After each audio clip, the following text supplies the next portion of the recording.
삶을 바꾼다는 것은 쉬운 일이 아닙니다. 특히 나이가 들면 들수록. 그래서 눈에 보이는 것을 바꾸기 위해서 노력할 때 나머지도 바뀐다는 거죠. 꾸준히 해야 합니다. 집중해서 최선을 다할 때 그때 서서히 바뀌게 되는 거죠. 여태까지 몇십 년을 살아왔는데 한 번에 바뀌겠습니까? 바뀔 리가 없죠. 그래서 자꾸 의도적으로 노력을 해야 된다. 기억의 총량이 많은 만큼 우리들은 새로운 것들을 받아들이려고 하지 않는다. 왜냐하면 이미 알고 있는 것들이 있기 때문에 안전하잖아요. 의식적인 것이 아닙니다. 우리는 의도적으로 뭔가를 하려고 하지만 그게 쉽지 않아요. 우리 몸은 이미 맞춰져 있다는 거죠. 그래서 의식적으로 행동한다고 할지라도 몸은, 특히 뇌는 받아들이지 않는다. 그러나 반복해서 꾸준히 하면 받아들이게 되어 있으니까 적극적으로 집중해서 지금을 살아가면 된다. 그런데 방향성이 중요하다고 그랬죠. 삶은 방향성입니다. 하루에 몇 걸음 갈 때 처음에는 티가 나지 않지만 자꾸 하다 보면 엄청나게 티가 나죠. 가만히 멈춰있는 사람은 변하지 않지만 한 걸음 두 걸음 걸어가는 사람은 하루 이틀은 몰라도 몇 달이 지나고 몇 년이 지나면 엄청난 차이가 있는 겁니다. 그러니까 멈춰있지 말고 움직여라. 구약과 신약에서 하느님께서는 말씀하십니다. 예언자들을 통해서 구약에서는, 신약에서는 예수님이 직접 말씀하시죠. 움직이라는 거죠. 누구께로? 하느님께로. 그래서 회개라는 것을 그냥 막연하게 받아들이지 말고 어떻게 받아들이면 돼요? 하느님께로 가야 된다. 내가 의식하지 않아도 하느님부터 자꾸 멀어지니까 하느님께 가야 되겠다 하면서 방향을 틀면 돼요. 나머지는 주님께서 해 주십니다. 중요한 건 의향이라는 거죠. 하느님, 저 당신 안에 머물기를 원합니다 라고 하면 하느님께서는 그 소리를 듣고 찾아와 주시죠. 우리는 성경 어디서 이것을 알 수 있죠? 막연한 생각이 아닙니다. 성경을 통해서 알게 되는 거죠. 어떤 말씀에서 그런 말씀을 하시죠? 떠올라야 돼요. 그게 성경을 묵상하는 겁니다. 한 마리 양을 잃어버렸을 때 목자는 어떻게 한다? 그 양을 찾아 헤매죠. 왜냐하면 빨리 찾지 않으면 양은 밤을 무사히 보낼 수 없기 때문입니다. 밤에는 맹수들도 많기 때문에. 그래서 양을 찾아서 헤매이는데 중요한 것은 양이 응답을 해야 돼요. 저 여기 있습니다 하면서 매 하고 울겠죠. 그러면은 목자는 귀를 기울여서 그 소리를 듣습니다. 그리고 양에게 가서 양을 데리고 집으로 돌아오는 거죠. 즉 회개라는 것은 나 혼자 하는 게 아닙니다. 하느님은 언제든지 우리에게 오시죠. 우리와 함께 하십니다. 그래서 우리는 하느님을 어떻게 부르죠? 임마누엘 하느님. 성탄에서 가장 중요한 게 뭔지 아십니까? 하느님께서 인간이 되셨다. 근데 왜 되셨죠? 우리와 함께 살기 위해서. 그래서 임마누엘 하느님이라는 의미는 상당히 큰 겁니다. 즉 하느님은 늘 우리와 함께 하시려고 한다는 거죠. 중요한 것은 내가 응답해야 합니다. 이건 내가 해야 되는 거예요. 이 응답이 바로 회개라는 거죠. 그럼 뭐를 회개해야 돼요? 구체적으로 회개해야 되는 것들이 있다고 했죠. 생각을 회개하고 기분을 회개하고 말과 행동을 회개한다. 누구의 뜻대로? 하느님의 뜻대로. 그게 듣는 마음이에요. 근데 이게 어렵잖아요. 생각이나 느낌은. 그래서 눈에 보이는 것을 움직이자. 얼굴입니다. 얼굴로 하느님을 향해서 하느님 감사합니다. 하느님 감사합니다. 3번 이상을 해라. 하감사하면서 매 순간순간 하느님 바라본다면 내가 해서 바뀌는 게 아니라 그렇게 할 때 하느님께서 끌어주신다는 거죠. 그러니까 나는 지금 최선을 다하는 것 뿐입니다. 생각과 기분까지도 하느님께 봉헌하면서 그렇게 살아가는 거죠. 단 어디 안에 머물러야 된다? 의식적으로 하느님 안에 머물기 위해서 구체적으로 해야 되는 것이 무엇이죠? 신앙은 어렵다는 것이 아닙니다. 하느님 안에 머물기 위해서 구체적인 것을 해야 돼요. 그게 미사, 말씀, 기도라는 거죠. 어떤 상황이든 기도화시켜야 합니다. 그러기 위해서는 듣는 마음이 중요하다는 거죠. 하느님 이야기가 나오면, 성경 말씀에 대한 이야기가 나오면 기뻐해야 돼요. 그것을 받아들여야 돼요. 미사 때 강론을 통해서 또 어떤 강의를 통해서 책을 통해서 우리가 하느님을 알 수 있는 기회가 있다면 적극적으로 받아들여야 됩니다. 지금 기억하고 까먹는다고 할지라도 기억이란 게 그래요. 기억이라는 것은 사라지게 되어 있지만 집중하면 그래도 남습니다. 그러니까 아무 생각 없이 듣는 게 아니라 집중해서 하느님의 말씀이구나, 내 안에 받아들이고 그렇게 살아야지 하면서 적극적으로 노력을 하게 되면 하느님의 말씀을 맞이하는 순간 자꾸 변하게 되는 거죠. 근데 그렇지 않으면 그냥 한 귀로 듣고 한 귀로 흘리는 마음이면 몇십 년을 성당에 다녀도 아무것도 모르고 아무것도 바뀌지 않아요. 그러나 말씀은 살아있고 힘이 있다는 것을 믿고 지금 이 순간 어떤 마음으로? 듣는 마음으로 최선을 다하는 거죠. 그러면 하느님의 말씀이 내 안에 오셔서 내 마음을 치유하십니다. 내 정신을 치유하시고 내 몸을 치유하십니다. 왜? 하느님 안에 머물렀기 때문이죠. 그래서 가장 중요한 것은 임마누엘 하느님, 우리도 그분과 함께하기 위해서 어떤 마음으로? 듣는 마음으로 지금을 살아가는 거죠. 어떤 젊은 청년이 있었는데 가난했습니다. 배운 것도 별로 없었어요. 워낙 찢어지게 가난해서 어느 정도 나이가 찼을 때 의무 교육만 받고 일을 했어요. 노동전선에 뛰어들었습니다. 왜냐하면 일을 해야 먹고 살 수 있었기 때문이죠. 처음에는 이것저것 배우면서 최선을 다했습니다. 할 줄 아는 게 별로 없잖아요. 자꾸 열심히 하니까 인정도 받습니다. 그러나 가진 것이 워낙 없어서 높이 올라가긴 쉽지 않아요. 그래도 최선을 다하면 나아지겠지라는 생각을 합니다. 인간은 희망을 가졌다가 지쳤다가 일어났다가 이러지 않습니까? 우리 살게 하는 게 뭐죠? 때로는 안 좋은 상황에서 부정적인 생각을 하지만 이내 어떻습니까? 하느님께서는 인간이 살아갈 수 있게 만들어 놓으셨어요. 희망을 가지려는 본능이 우리 안에 있다는 겁니다. 그래서 좋은 것을 생각하게 되고 내가 열심히 하면 잘 될 거야 라는 생각을 했어요. 기회가 왔습니다. 한 여인을 알게 됐는데 너무너무나 이쁘고 너무너무나 지혜롭고 너무너무나 좋은 사람이었어요. 자꾸 만나다 보니 어때요? 한 번 보고 두 번 보고 세 번 보니까 뭐가 싹 틉니까? 정이 싹 트게 되죠. 서로에게 호감을 갖습니다. 그리고 깊은 사랑을 하게 됐어요. 이제 인생이 바뀝니다. 인간은 그래요. 내가 살아갈 이유가 없다고 할지라도 사랑하는 사람이 있다면 우린 살아갈 수 있죠. 내 몸이 힘들어도 혼자는 의욕이 없어도 함께하는 사람이 있다면 의욕이 생기지 않습니까? 우린 분명히 그것을 체험하며 살죠. 처음에는 나를 위해 살지만 그 다음에는 사랑하는 사람을 위해서 삽니다. 그 다음에는 자식들을 위해서 살아가는 거죠. 이게 인간 아니에요? 제가 예전에 신장성당에 있을 때 보좌신부 처음 하는데 어떤 할머니가 90 가까이 되셨어요. 근데 이분이 굉장히 활력적이에요. 다른 분들은 70 좀 넘어도 맨날 골골대는데 이분은 반장을 하고 있었습니다.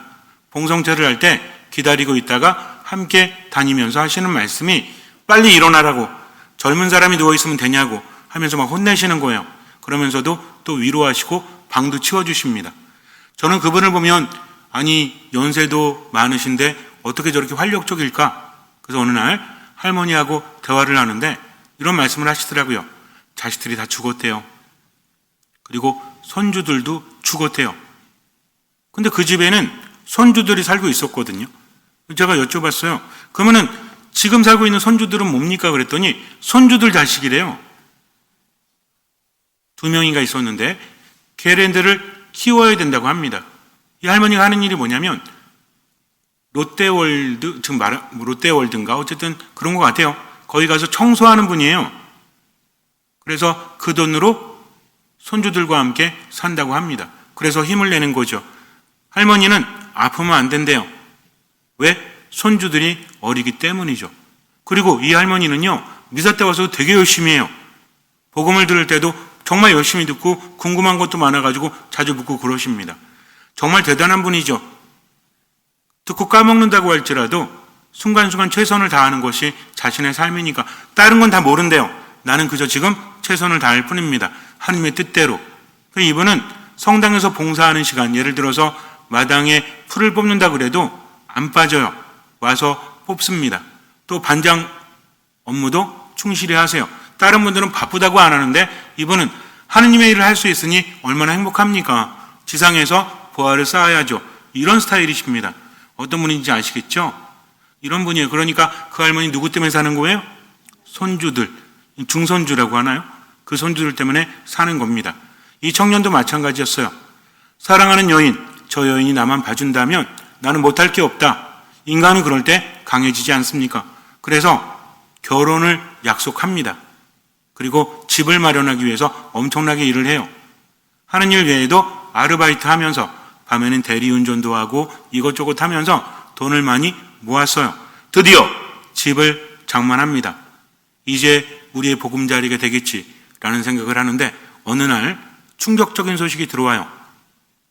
그 여인이 임신을 했대요. 내 애는 아닙니다. 어떨까요? 모든 것들이 무너지죠. 살다 보면 이런 말을 할 때 있죠. 없는 셈 쳐. 세상에 뭐 여자들이 한둘이야. 남자만큼 여자들이 있어. 라고 하지만 마음이 무너지면 그렇지 않아요. 우울이라는 것은, 분노라는 것은 왜 생긴다고 했죠? 상실감 때문에 생겨난다. 생판 모르는 사람이 상처 주면 우리 이겨낼 수 있죠. 그런데 정말 사랑하는 사람이 나에게 상처를 주면 무너지지 않습니까? 뭐가 무너져요? 마음이 무너져 버립니다. 마음이 무너지면 몸도 쉽게 무너져요. 정신도 무너지게 마련이죠. 너무나 힘들었어요. 하지만 너무나 사랑했습니다. 너무나 화가 났어요. 살아갈 의미가 없어요. 그래도 살아가야 합니다. 온정신이 아니겠죠. 어떻게 됐을까요? 시름시름 앓다가 죽었을까요? 아마 여러분들은 이 이야기를 들으면서 떠오르는 한 분이 있죠. 바로 요셉 성인이십니다. 요셉 성인은 성모님과 혼인해서 예수님을 낳아서 키우신 분이죠. 성인이 되신 분이죠. 근데 성경을 보면 요셉 성인의 말이 별로 없죠. 말하는 걸 들어볼 수가 없어요. 그냥 존재감이 약하긴 하지만 그래도 정말 대단하신 분이다. 왜냐하면 하느님께서는 아주 치밀한 계획 속에서 동참하기를 원하시기 때문입니다. 우리가 보통 예수님의 탄생에 대해서 묵상을 해보면 성모님의 역할은 많이 알고 있죠. 그렇다면 요셉의 역할은요? 이 역할 역시 무시할 수가 없는 거죠. 2000년 전에 유대 사회에서는 혼인이 굉장히 중요한 것이었습니다. 왜냐하면 혼인이라는 것은 단순히 남녀가 만나서 결합하는 것이 아니라 가문과 가문이 만나는 것이요. 또 하느님과 이스라엘 백성들의 관계가 뭐다? 신랑과 신부의 관계이기 때문입니다. 그래서 혼인잔치 그러면 하느님 나라를 의미한다는 거죠. 보통 유대인들은 남자는 13세, 여자는 12세 정도 되면은 혼인을 할 수 있어요. 근데 그때 바로 혼인하는 건 아니겠죠. 근데 바로 혼인을 합니다. 뭔 얘기냐면 혼인하자마자 함께 살아갈 수는 없어요. 부모들이 만나서 특히 아버지가 만나서 약속을 합니다. 누가 누구에게 청혼을 할까요? 요즘은 남녀 구분 없이 청혼을 하죠. 하지만 당시에는 남자가 여자에게 청혼을 하는 게 룰이에요. 근데 이게 그냥 가서 내 사랑을 받아주어 사랑의 세레나데 불러서 되는 게 아니죠. 창문 밑에서 뭐 노래한다고 해서 위에서 여자가 듣고 사랑합니다 그래요? 이게 아닙니다. 가정과 가정, 가문과 가문의 일이기 때문에 일단은 남자가 아버지와 함께 가서 신부의 아버지를 만납니다. 그리고 딸을 되게 주십시오 라고 말하지 않고 보통 아버지끼리 대화를 하죠. 그러면은 이때부터 딜이 이루어지는 겁니다. 그래, 내 딸을 달라고? 그럼 너는 뭘 준비할 거야? 그래서 지창금을 준비해야 됩니다. 신부가 지창금을 마련하는 게 아니라 신랑이 지창금을 마련하죠. 왜 그런 걸까요? 아니, 왜 결혼은 동등한 건데 왜 신랑이 지창금을 마련하죠? 왜 그럴까요? 어려운 게 아닙니다.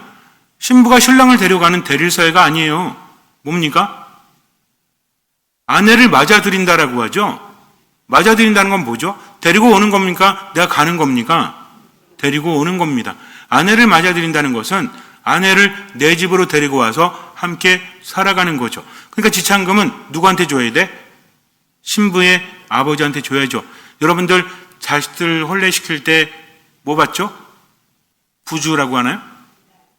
받지 않아요? 뭐 부주예요, 부주? 아니, 그거 말고 사람들한테 받는 거. 축의금 그 부주 아니에요? 근데 그거 받으면 어떻게 하죠? 부모님이 가져요? 아니면 자식한테 줘요? 부모가 받은 건 부모가 받고 자식에게 줄 건 자식에게 주죠? 이런 구분이 없나? 다 줬어요? 자녀들한테? 아니, 그동안 뿌린 게 얼만데 나도 걷어는 드려야지. 내가 준 건 내가 받고 자식에게 들어온 건 자식에게 주지 않습니까? 뭐 집집마다 다르겠지만 이런 것들이 있잖아요. 그러면은 부모도 어쨌든 그걸 갖잖아요. 마찬가지입니다. 여태까지 딸을 키웠죠. 그리고 주죠. 당연히 지참금은 받아야 됩니다. 얼마 정도 될까요? 그게 50세켈 정도 된대요. 1세켈이 한 4데나리온? 한 데나리온은 하루 품삯 노동자들. 그럼 오늘날 얼마입니까? 하루 품삯이 좀 얼마 정도 되죠? 일당이? 오늘하고 많이 다르겠지만 물가도 다르고. 요즘에 얼마 정도예요? 하루 일당이 15만 원, 20만 원 정도. 20만 원 정도. 남자니까, 젊은 남자니까. 그러면은 20만 원 정도 하면 얼마예요? 5, 4, 20. 그리고 그럼 얼마 정도 되는 거죠? 한 데나리온이 4데나리온이 20만 원 곱하기 4 하니까 2, 4, 80. 그죠? 한 세겔이. 그러면 8, 5, 40. 한 4천만 원? 좀 더 넘을 수도 있고. 근데 이게 보통 4천만 원 그러면 큰 돈입니까? 작은 돈입니까? 큰 돈이죠. 더군다나 가난한 노동자들에게 있어서는. 지금이야 노동자들의 인권이 많이 올라가고 인권도 많이 올랐지만 그 시대는 그렇지 않았죠. 그러니까 뼈 빠지게 몇 년을 일해야만 결혼 자금을 마련할 수 있는 겁니다. 왜? 1년 내내 번 거를 다 줄 수는 없잖아. 보통 이거라고 하면, 그게 기본이라고 하면 신부가 대단하면 올라가겠죠. 여러분들이 내 딸을 결혼시키려면 기본에 퉁치겠어요? 뭐 4천만 원이 기본이다 하면 더 많이 받을래요? 적게 받을래요? 더 많이 받아야 되겠죠. 그러니까 신랑이 보통 이게 정해져 있는 가격이긴 하지만 가서 내가 사랑합니다. 그러면은 성모님 정도면 얼마 정도 받았을까요? 많이 받았겠죠. 사랑하니까. 그러면은 이제 그거를 지불을 하죠. 이 순간 혼인은 이루어지는 겁니다. 이게 약혼식이에요. 그리고 나서 1년을 기다려야 되지만 이미 이 순간부터 부부가 되는 거죠. 뭘 지불했으니까? 지참금을 지불했기 때문입니다. 근데 이것만 들어요? 혼인을 내면 신랑이 다 해야 돼요. 뭐 신부 측에서 어느 정도 하겠지만 혼인할 때 포도주가 쓰이잖아요. 지금처럼 술값이 싼 시대가 아닙니다. 엄청나죠. 잔치가 보통 한 일주일 이상을 해야 됩니다. 그러면 포도주만 드니까 고기도 들어야죠. 빵도 들어야죠. 일꾼들도 있어야죠. 그러니까 돈이 얼마 들겠어? 요즘 예식장에서 한 번 혼인할 때 얼마죠? 우리 뭐 질문해도 대답이 안 나와. 얼마 정도 듭니까? 5천만 원? 뭐 그 정도 엄청나게 많이 들죠. 그럼 일주일을 잔치한다? 엄청나게 많이 들죠. 그러니까 지참금뿐만 아니라 엄청나게 많이 드는 겁니다. 이거를 투자했죠? 근데 갑자기 뭐래요? 임신했대. 이게 드러났다는 겁니다. 요셉 성인만 알았을까요? 아마 가족들은 거의 다 알지 않았을까라는 생각이 듭니다. 저만의 생각이지만 요셉이 어땠을까요? 화가 나죠. 우울하죠. 모든 게 무너지는 겁니다. 젊은 목수 요셉이 마리아를 보면서 새로운 희망을 꿈꿨을 거 아니에요. 이거는 뭐냐면 그냥 끝내면 되는 게 아닙니다. 내 삶이 온전히 무너져 버렸다는 거죠. 상사병에 걸리면 예전에 그런 말 있죠. 예전에 우리 조선시대 때 굉장히 유명했던 여류 시인이 있었죠. 굉장히 이쁘고 굉장히 잘났다. 남자들보다 더 대단했다는 시인이 누가 있죠? 여러분들 모르시면 안 되지. 황진이가 있잖아요. 황진이가 기생이긴 하지만 아무나 기생이 될 수 있는 게 아니죠. 황진이라는 존재는 엄청나게 학식이 높았다고 합니다. 아무나 만날 수 있는 게 아니야. 돈이 많다고 황진이를 만날 수 있는 게 아니라 황진이가 고릅니다. 그러니까 이거는 뭐냐면 그냥 돈만 많은 갑부가 만나는 게 아닙니다. 왕족이라든지 아니면 학식이 높은 선비들만 만났다는 거죠. 근데 어떤 총각이 황진이를 너무나 사랑했다고 하죠. 그래서 상사병에 걸려서 죽었대. 근데 이 총각의 관이 길을 가다가 황진이 집 앞에서 멈춰 섰다고 합니다. 그리고 안 갔대요. 그냥 황진이가 나와서 이게 어떻게 된 일인지 했더니 당신을 사모하다 죽었습니다. 아직은 기생되기 전입니다. 그래서 어떻게 했어요? 옷 하나를 꺼내가지고 덮어줬죠. 이렇게 뭐 치마인가 뭐 저고리인가 덮어주니까 그때서 움직였다고 하지 않습니까? 그래서 그때 황진이가 너무나 슬퍼서 야 이게 뭔가 라는 생각이 들어서 기생이 되었다는 그런 이야기가 전해져 오고 있죠. 어쨌든 그래서 한 사람을 위한 마음, 한 사람을 향한 마음이 무너지게 되면, 더군다나 내 잘못이 없는데 무너지면 버티지 못합니다. 요셉도 그랬죠. 그러면 그때 당시에 만약 그런 일이 벌어지면 어떻게 되죠? 일단은 알리는 겁니다. 이 혼인이라는 것은 누구나 알죠? 그냥 지나갈 수 없어요. 나에게 모욕감을 줬어. 예전에 영화 있죠. 넌 나에게 모욕감을 줬어. 영화도 좀 보시고 그러세요, 좀. 어쨌든 그러니까 모욕감을 느낄 수밖에 없죠. 이게 왜냐하면 사회가 그런 겁니다. 그래서 어떻게 되는지 아세요? 이거를 드러냅니다. 드러내면 그 친정 아버지가 일단은 자기 딸에 대해서 밝히죠. 뭔가 이렇게 뭐 재판하듯이 왜 그랬느냐 뭐 이랬을 거 아니에요. 그러면서 어떤 일이 벌어지는지 알아요? 그 동네 그 성읍의 남자들이 돌로 칩니다. 그래서 죽이는 거. 요즘에도 그런 일 벌어지잖아요. 우리나라에서는 말도 안 되지만 중동 지방에서 그런 거 벌어지는 거 가끔 뉴스를 통해서 보지 않습니까? 진짜 돌로 쳐 죽인다니까. 근데 이게 여러분들이 뭐 알아두시면 좋은 건 아니지만 예를 들어서 강제로 임신을 했다라고 하면 둘 중에 하나입니다. 하나는 뭐냐면 성읍에서, 그러니까 도시 안에서 강제로 임신하잖아요. 그러면은 둘 다 죽어. 남자도 죽이고 여자도 죽여요. 그런데 성읍이 아닌 들판 같은 데서 강제로 임신을 하면 남자만 처벌을 받아요. 왜 그런지 아세요? 들판에서 외쳐도 도와줄 사람이 없잖아. 근데 성읍에서는 어때요? 외치면 될 거 외치지 않았다는 거죠. 그러니까 우리가 생각할 때 뭐 여자만 당한다 이런 건 아닙니다. 어쨌든 그런 게 있었다는 거죠. 그런데 어쨌든지 간에 이런 일이 벌어졌다는 것은 너무나 슬프지 않습니까? 돈이 얼마나 많이 들었는데, 아까 혼인하는데 뭐 1억 가까이 든다, 지참금이. 그리고 잔치하는데도 몇 천만 원 든다. 또 선물도 준비해야 돼. 신부한테 의사표시 해야죠. 뭐 오다 주웠어 그래가지고 오다 꺾어서 그래 꽃 주면 돼요, 안 돼요?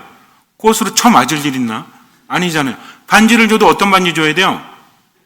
금반지라든지 다이아 반지 뭐 이런 거 줘야 되지 않습니까? 그리고 신부 측 가문을 위한 선물도 해야 됩니다. 요즘 우리 그런 거 있잖아요, 그죠? 시아버지 시어머니 거 하고 뭐 시누이 거 하고 막 선물하지 않습니까? 그런 거 싹 없어져야 돼. 어쨌든 그래서 상당히 많은 돈이 드는 거죠. 그뿐만 아니라 마음도 무너진 거죠.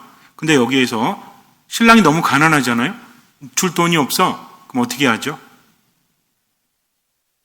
야곱이 라헬을 얻기 위해서 어떻게 합니까?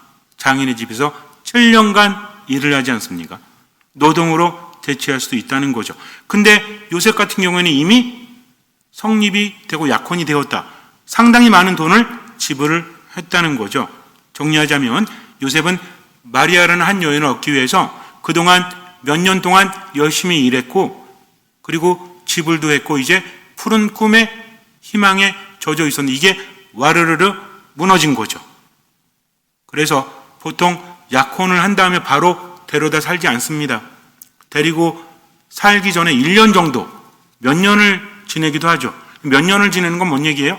아직 지체감을 다 갚지 못했다는 거지. 그러니까 이제 다 줘야 데리고 올 수 있는 것이고, 1년 동안은 무조건 못 데려옵니다. 왜? 1년 동안 아무 일도 없어야 되는 거예요. 이 보증기간이거든요. 근데 지금 요셉 같은 상황은 그게 아니잖아요. 어떻겠어요? 인간적으로. 여러분들 만약에 아들이 그랬다면 그럼 어떨 것 같아요? 여러분들 아들이 그랬다면, 아들이 그런 꼴을 당했어. 그럼 어떡하겠어요?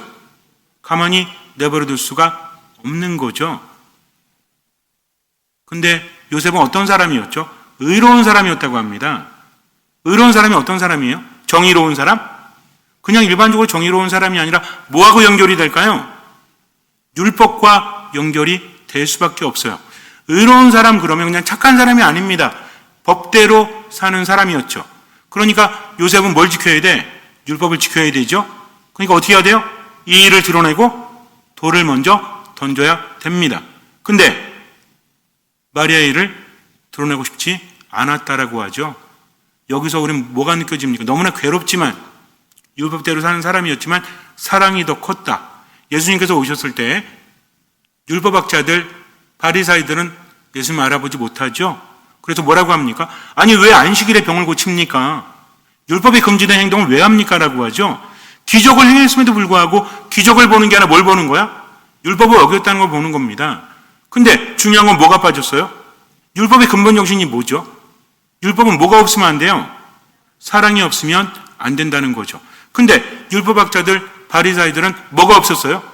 율법은 외우고 있지만 사랑이 없지 않았습니까? 그렇다면 성경에서 깜짝 퀴즈입니다.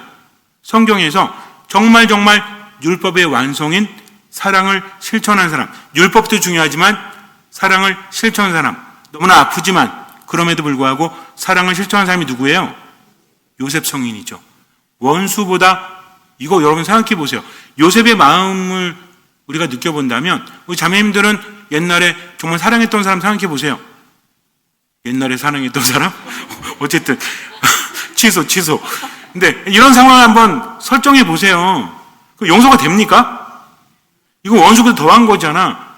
몸을 짓밟는 건 미워하면 돼. 마음을 짓밟으면 이게 분노의 힘도 안 되는 거잖아. 힘든 거잖아요. 상실과 좌절이 함께 오는 거 아닙니까? 우울하는 거 하나가 오든지 분노 하나만 오든지, 근데 이건 둘 다 오는 거 아니에요? 견딜 수 없는 거죠. 용서할 수 있어요? 여자가 도끼를 품으면 온유월에도 서리가 내린다는데 남자는요? 남자도 만만치 않죠. 왜 마음이 무너지면. 그런데 요셉은 어떻게 마음 먹습니까? 남 모르게 파혼하기로. 이건 다른 겁니다. 두 가지가 있는데 하나는 드러내서 망신을 죽이는 거고요. 하나는 파혼이 뭔지 아십니까? 자, 이렇게 풀어주는 거예요. 무슨 얘기냐면 이제는 내가 아닌 다른 남자하고 혼인할 수 있다라고 풀어주는 겁니다. 이게 쉬울 것 같아요? 이거 어려워요. 지금처럼 남녀가 동등한 시대가 아니라니까. 그러니까 남자는 기분이 나빠서 내가 파혼을 하게 되면 이것도 뭐예요? 수치잖아. 그렇지 않습니까? 그래도 파혼하게 되면 누가 잘못했을 때 보통 파혼할까요? 남자가 잘못했을 때 파혼할까요? 여자가 잘못했을 때 파혼할까요? 여자가 잘못했을 때? 죽이면 되는데? 누가 잘못했을 때? 남자가 잘못했을 때 파혼하는 겁니다. 그러니까 자유롭게 풀어주는 게 아니라 지도 자유로워지는 거지. 이게 좀 억울하죠? 감사하세요. 이 시대에 태어난 거를. 근데 요셉은 남 모르게 파혼하기로 마음을 먹습니다. 왔다 갔다 하겠죠. 슬펐다가 그래도 살아야지 했다가 힘들었다가. 근데 그때 어떤 일이 벌어지죠? 굉장히 중요한 사건입니다. 하느님을 만날 수 있는 장소가 있죠. 성경에서 대표적인데 어디예요? 성전 말고. 성전은 뭐 당연한 거지만 옛날에 보면, 구약에 보면 어디서 하느님 만나죠? 산은 신년의 장소입니다. 모세가 시나이산에서 하느님 만나죠. 엘리야도 하느님 만나죠. 예수님께서 타보산에 올라가셔가지고 거룩하게 변모되시죠. 산이라는 곳은 왜 그렇습니까? 하늘과 가장 가까운 곳이기 때문에 하느님을 만나는 장소라고 여기는 거죠. 자, 그런데 하느님이 개입하는 방식이 있어요. 어떻게 개입하실까요? 천사를 보내서 직접 당신의 메시지를 전하기도 하시지만 뭘 통해서? 그죠? 꿈을 통해서. 그래서 모세의 탄생도 누나 미리암이 꿈에서 하나님의 계시를 받았다라고 하죠. 근데 꿈에서 보통 이런 얘기를 할 때 일단은 알립니다. 뭐를? 이제 누가 태어날 거다. 그리고 나서 그는 어떤 사람이 될 거다. 보아라, 동정녀가 아들을 낳을 것이다. 이런 방식으로 꿈에서 알려줍니다. 그러면서 뭘 줘주는지 알아요? 이름을 줘줘요. 이름이 매우 중요하기 때문에. 원래 이름은 누가 짓는 거죠? 아버지나 어머니 둘 중에 하나가 짓는데 특별히 누가 지을까요? 아버지가 짓겠죠. 뭐 어머니가 지을 수도 있습니다. 우리는 이 사건 알고 있죠. 누구의 탄생?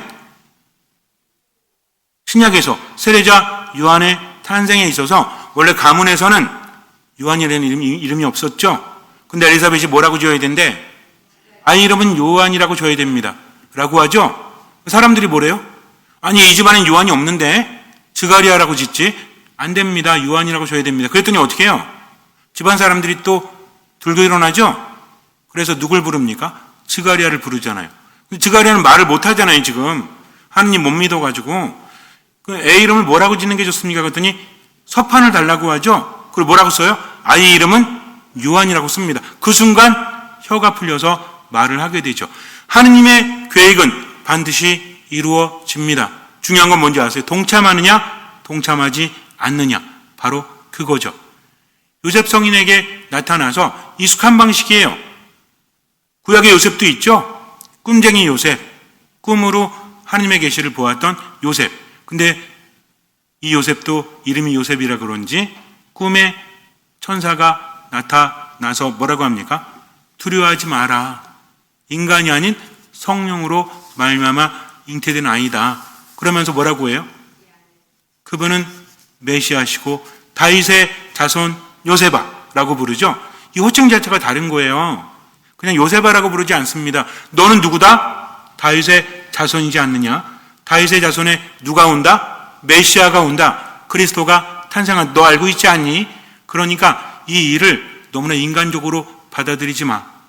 요셉은 알고 있었죠. 그리고 성령으로 잉태한 거니까 두려워하지 마라. 인간적으로 힘들어할 필요 없어. 하느님께서 함께 하시니까. 그리고 뭐라 불리울 것이다? 임마누엘. 임마누엘은 뭐죠? 하느님께서 우리와 함께 계시다. 이거 알려주는 겁니다. 요셉이 그거 듣고 예 알았어. 아유 그러네. 뭐 인간적으로 그런 게 아니니까 기분 좋네. 이랬을까요? 그럴 리가 없죠.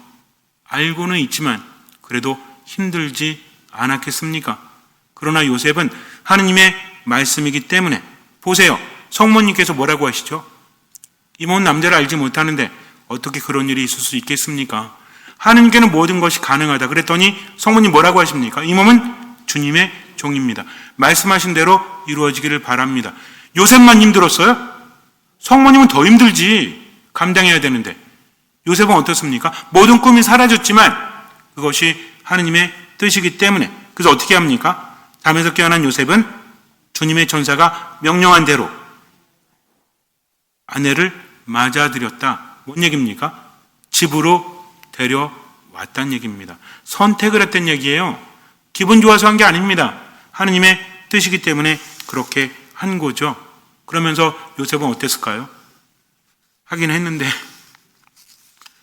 뭐 인간적으로 마리아를 봐도 이제 예전 같지 않고 정말 힘들고 괴로웠을까요? 자, 인간의 바램, 인간의 욕구, 인간의 기쁨 지나가기 마련이죠. 어릴 때는 뭘 보고 좋아하죠? 저는 어릴 때 딱지 보고 좋아하고 구슬치기 하고 좋아하고 여러분들은 뭐 좋아했어요? 고무줄놀이 하고 뭐 이런 거 있었죠? 이게 전부이지 않아요. 저 어릴 때 게임기 하나 있었으면 좋겠다는 생각을 했어요. 오락실 가면 있잖아 이거. 나 저거 있으면 평생 즐거울 것 같아. 어른 되니 어때? 세상이 더 좋아졌네. 그런 거 아무것도 아니잖아요. 어릴 때는 어린이의 꿈을 꾸지 않습니까? 나이가 들면 어때요? 행복의 기준이 뭡니까? 20대 때는 일하고 좋은 사람 만나서 결혼하고 그래서 좋은 사람 만나가지고 어땠어요? 도파민 뿜뿜 그 다음에 뭐 옥시토신 뿜뿜 그러면서 막 보기만 해도 가슴 뛰고 막 그랬죠? 그래서 저 사람이랑 함께 살 수 있다면 그런 노래도 있잖아. 이제는 널 들여보내기가 너무 힘들어. 뭐 이런 노래 있지 않아요? 아니 뭐 성경도 모르고 가요도 모르고 어쨌든 김종서에 뭐 그런 거 있어요. 뭐 구속 무슨 뭐 이런 노래 있잖아요. 어쨌든 그러니까 이제는 널 들여보내기 힘든 거지. 왜? 같이 살고 싶으니까. 그거 생각나세요?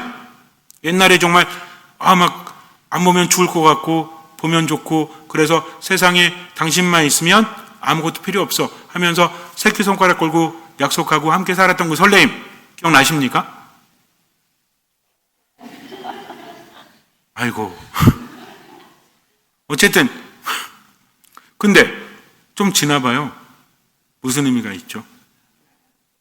그러니까 어때? 이제는 누구에게 희망을 걸죠? 자식들에게. 우리 애는 천재가 맞아. 얘를 키우면 정말 내가 그래도 뭐 덕 본다는 생각은 안 하고 좋은 대학 가서 훌륭한 사람 될 거야. 그랬는데 어때? 사고만 치지 말아다오. 정상적으로 살아만 다오. 그러지 않습니까? 나이가 드니 어때? 이제 돈 있으면 무슨 의미가 있어? 맛있는 거 맨날 먹으면 무슨 의미가 있어? 삶에 재미가 없잖아.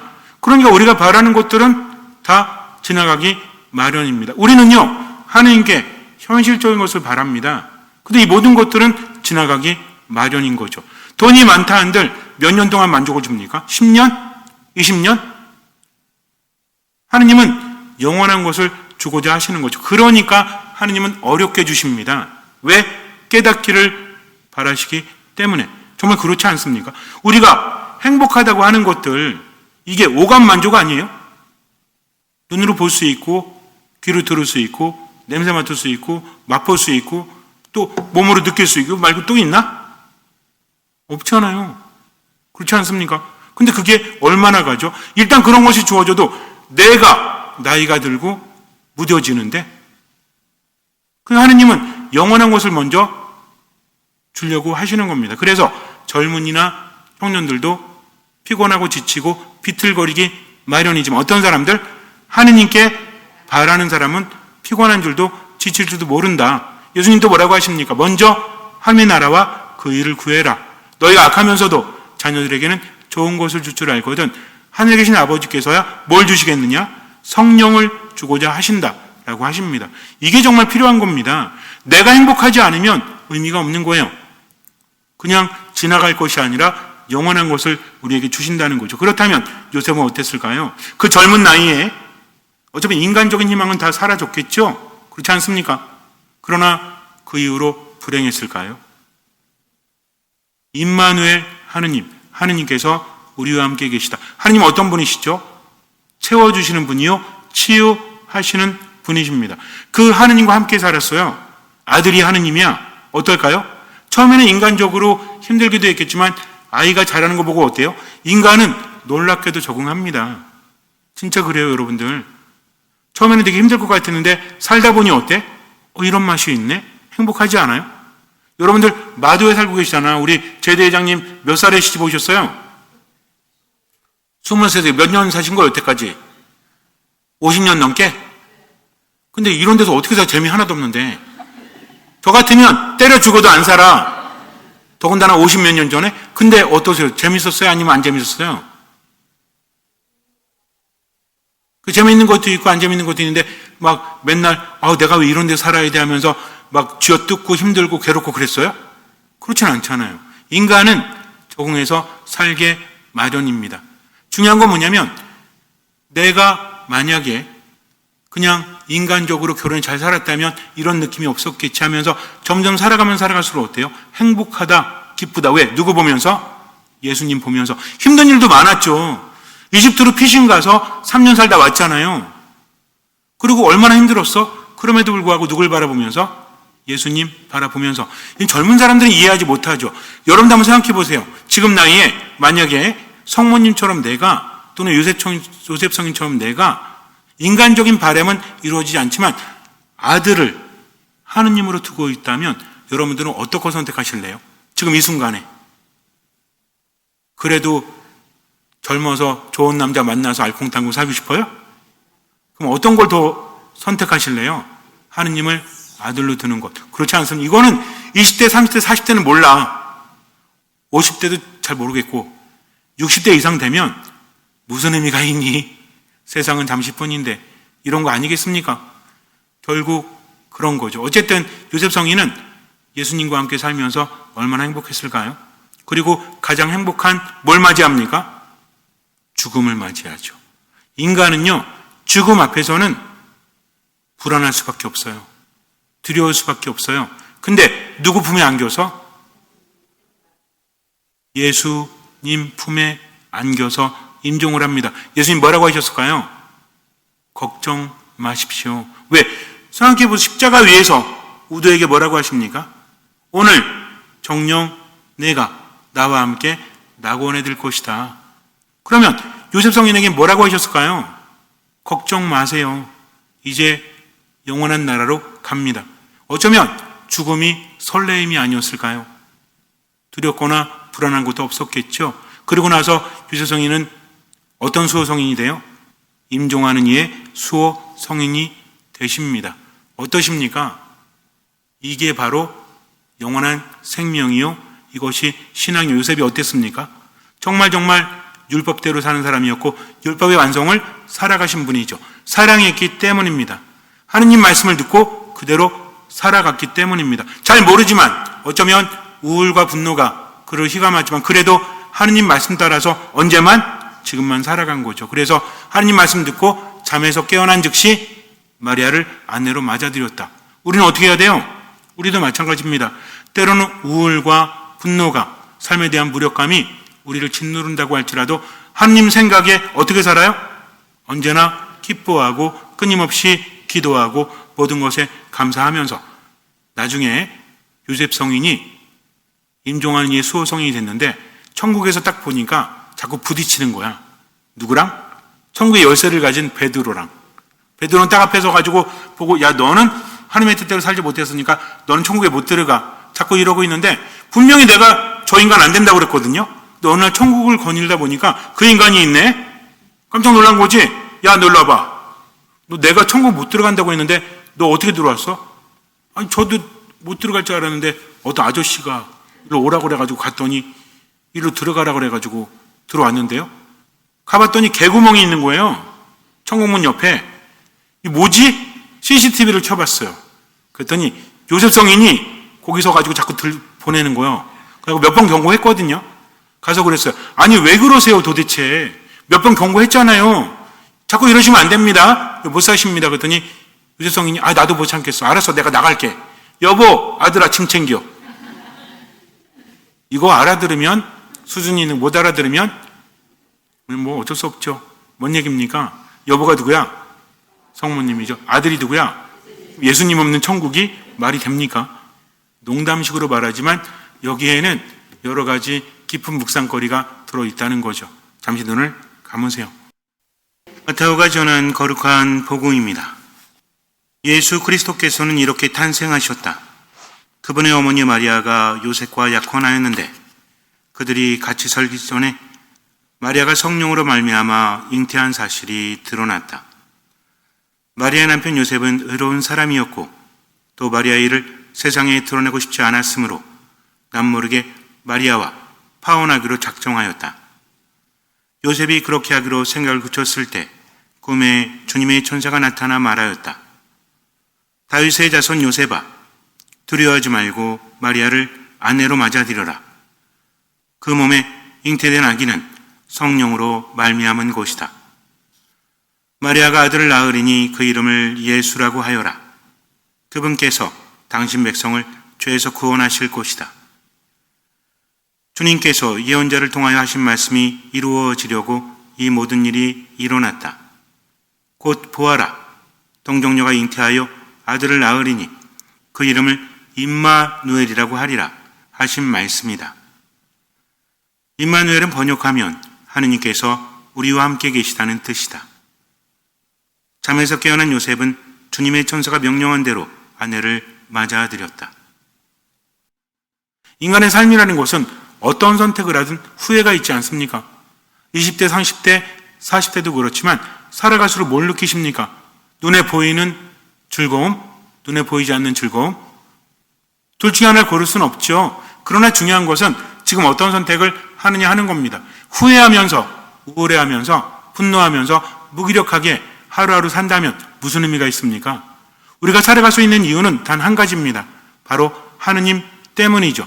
그렇기 때문에 하나님의 뜻대로 지금을 살아가는 겁니다. 억울하지만, 우울하지만, 슬프지만, 그리고 무기력하지만 그래도 하느님 바라보면서 최선을 다하는 거죠. 할 수 있는 만큼, 보이는 만큼. 성모님께서 피앗하고 모든 것을 받아들이셨듯이 이 몸은 주님의 종입니다. 말씀하신 대로 이루어지기를 바랍니다. 요셉 성인이 꿈에서 깨어나서 성모님을 집으로 데려오셨다. 맞아 들이셨듯이 우리도 그렇게 지금만 하나님의 뜻대로 살아가고 나머지는 맡기는 겁니다. 생각을 하느님께 맡기십시오. 기분을 하느님께 맡기십시오. 말과 행동을, 얼굴을 하느님께 맡기십시오. 주님께서는 그 믿음을 보시고 우리 삶에 놀라운 기적을 일으켜 주실 것입니다.